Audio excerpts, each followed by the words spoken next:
Welcome to the Real News Network. I'm Jessica Devereaux in Baltimore. And welcome to this edition of the Prashad Report. Now joining us from Northampton, Massachusetts is Vijay Prashad.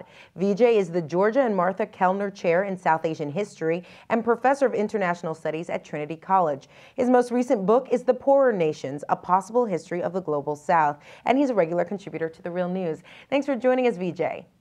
Thank you. So Vijay, December 2nd marks the 30th anniversary of that infamous gas leak in Bhopal, India. Can you just remind our viewers exactly what happened that day 30 years ago? Well, I remember this very vividly. The night of December 2nd, 3rd, a tank in a Union Carbide factory in Bhopal, India, leaked methyl isocyanate. And, this gas swept through a working class area called Vijay Prashad Nagar, right near the plant.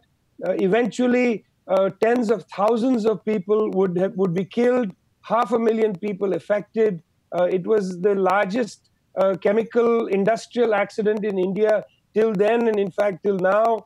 It was a grotesque, accident because partly it was preventable, and secondly because the gas leak didn't just kill people immediately. It affected an entire generation and the children born to them. So, it was like, in a sense, I guess, like a Chernobyl for India.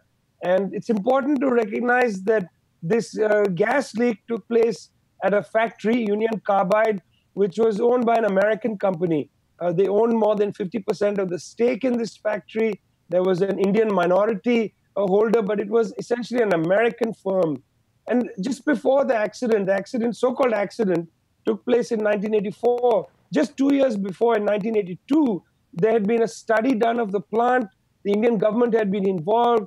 Many recommendations had been made for, changing the piping, changing some of the infrastructure, upgrading security and safety mechanisms, etc. But nothing was done.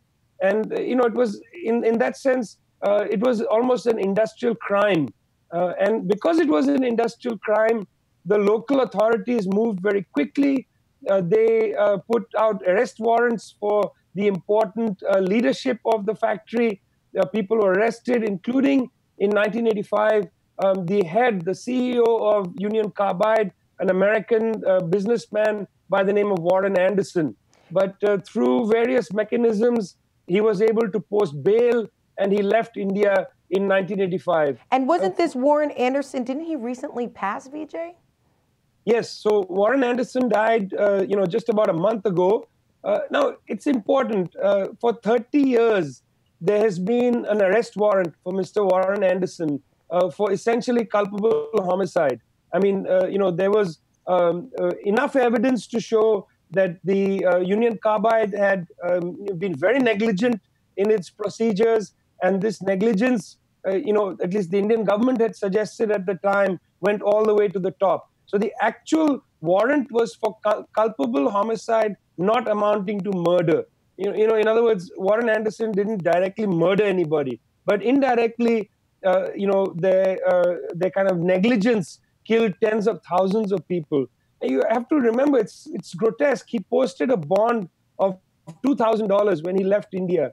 And from 1985 till his death in 2014, the United States government essentially refused to extradite Mr. Warren Anderson to India to face charges.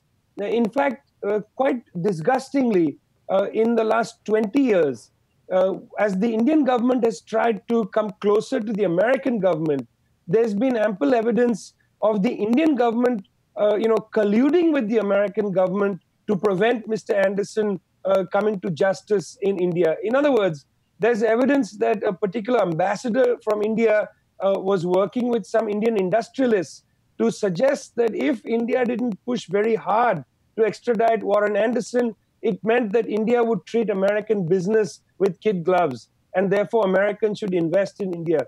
I mean, the kind of position put out there was, if India is too aggressive against Warren Anderson, if it's too aggressive against Union Carbide, then American firms will not come to India. And, this was allowed to remain in that way, even though there were revelations about 10 years ago of this kind of collusion. The reason these revelations came out was that Greenpeace, was able to find Mr. Warren Anderson's home in New York State, and they went to the front door, rang the doorbell, and served him with a warrant. Of course, there was no efficacy to this, there was no power behind it, but it was a symbolic move. And at the time, evidence of this collusion had come out. Well, now Mr. Anderson is dead. In that sense, the statute of limitations has run out on him. But Union Carbide was bought by Dow Chemicals. And Dow Chemicals, in a sense, has purchased the liability for what happened in 1984 on the night of December 2nd and 3rd. And as of now, the compensation paid to the victims has been anemic. And pressure on Dow Chemicals has been, I think, very limited.